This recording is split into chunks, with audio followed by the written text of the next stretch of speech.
Hello दोस्तों, मैं सचिन कुमार और आप देख रहे हैं हमारा channel Agarwal Taxon private limited.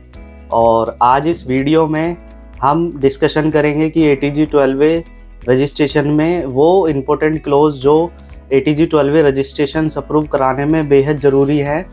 तो चलिए बिना किसी देरी के इस वीडियो को स्टार्ट करते हैं। नमस्कार। अगर आप कोई ट्रस्ट या चैरिटेबल संस्था चला रहे हैं तो 12AB और ATG रजिस्ट्रेशन की अहमियत तो आप जानते ही होंगे, पर क्या आप ये जानते हैं कि इन जरूरी रजिस्ट्रेशन का रास्ता असल में आपकी ट्रस्ट डीड से होकर गुजरता है? चलिए आज इसी को जरा गहराई से समझते हैं। तो सवाल सीधा सा है, क्या आपकी ट्रस्ट डीड टैक्स रेडी है? क्योंकि देखिए, इसी एक सवाल का जवाब ये तय करेगा कि आपकी संस्था को टैक्स में छूट मिलेगी या नहीं। बात बहुत छोटी सी लगती है, पर इसका असर बहुत बहुत बड़ा है। तो चलिए सबसे पहले बात करते हैं एक बहुत ही आम गलती की, एक ऐसी चूक जो अक्सर ट्रस्ट डीड बनाते समय हो जाती है और जिसके नतीजे आप यकीन मानिए बहुत गंभीर हो सकते हैं। जी हाँ, बिल्कुल सही सुना आपने। सिर्फ एक क्लॉज, सिर्फ एक शर्त अगर आपकी डीड में नहीं है ना, तो ये आपके पूरे 12AB और ATG रजिस्ट्रेशन की प्रक्रिया को रोक सकता है, एकदम ठप कर सकता है। सोचिए जरा, संस्था की सारी मेहनत पर पानी फिर सकता है सिर्फ इस एक छोटी सी नन्ही सी चूक की वजह से। तो कौन सा है वो पहला जरूरी क्लॉज? चलिए समझते हैं। इसका नाम है इर्रेवोकेबल क्लॉज। आप इसे चैरिटी के प्रति एक पक्का कमिटमेंट, एक वचनबद्धता समझ सकते हैं। तो आखिर ये इर्रेवोकेबल क्लॉज है क्या?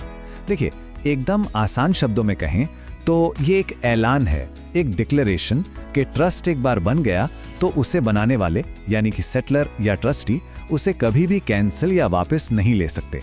ये एक तरह का अटूट वादा है।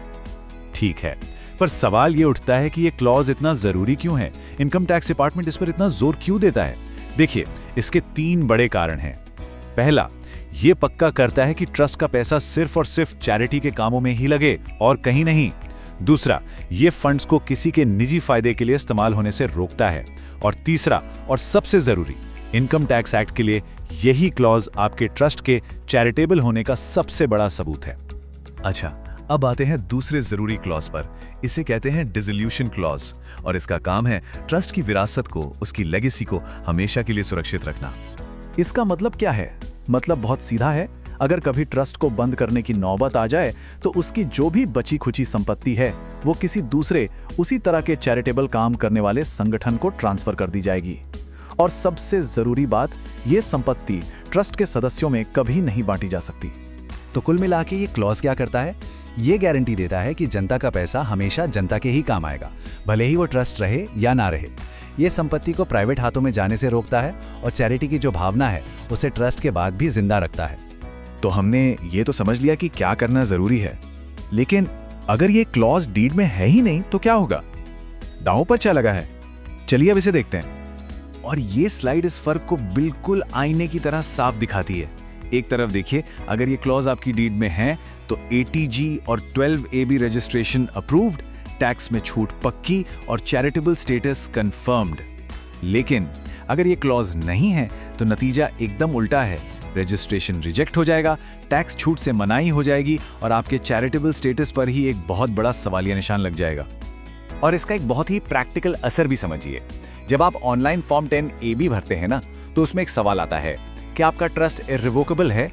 अगर आपने इसका जवाब नहीं पे टिक कर दिया तो बस आपका फॉर्म वहीं का वहीं अटक जाएगा, वो आगे बढ़ेगा ही नहीं। तो अगर आपकी ट्रस्ट डीड में भी ये क्लॉज नहीं है तो क्या करें? घबराने की बिल्कुल जरूरत नहीं है। अच्छी खबर यह है कि इसका एक सीधा सा समाधान है, अपनी ट्रस्ट डीड में संशोधन करना, यानी उसे अमेंड करना। और यह प्रोसेस काफी सीधा है, बस 3 स्टेप्स हैं। स्टेप 1, अमेंडमेंट का एक ड्राफ्ट तैयार कीजिए।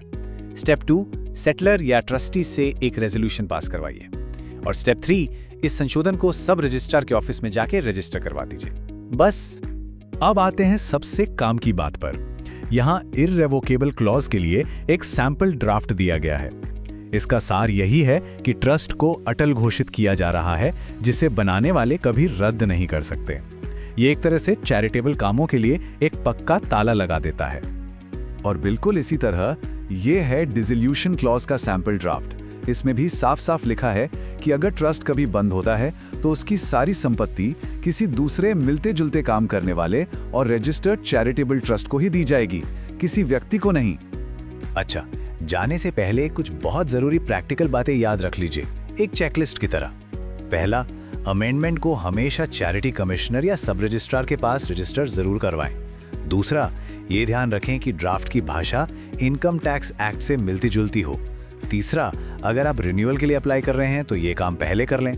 और चौथा, एप्लीकेशन के साथ अमेंडेड डीड की सर्टिफाइड कॉपी लगाना बिल्कुल ना भूलें। हर ट्रस्ट का एक मिशन होता है, एक मकसद होता है जो बहुत बड़ा और जरूरी है। तो आखिर में बस एक सवाल खुद से पूछने की जरूरत है, क्या हमारे कागजात, हमारी ट्रस्ट डीड उस महान मिशन की सही मायने में हिफाजत कर रही है? इस पर सोचिएगा जरूर। तो आज आपने देखा और कितनी सिंपल लैंग्वेजेस में आपने समझा। और अगर आप चाहते हैं कि ऐसी वीडियो आप तक पहुंचती रहे तो हमारे चैनल को सब्सक्राइब करें, वीडियो को लाइक करें और नीचे दिए नंबर पे हमसे संपर्क कर सकते हैं। धन्यवाद।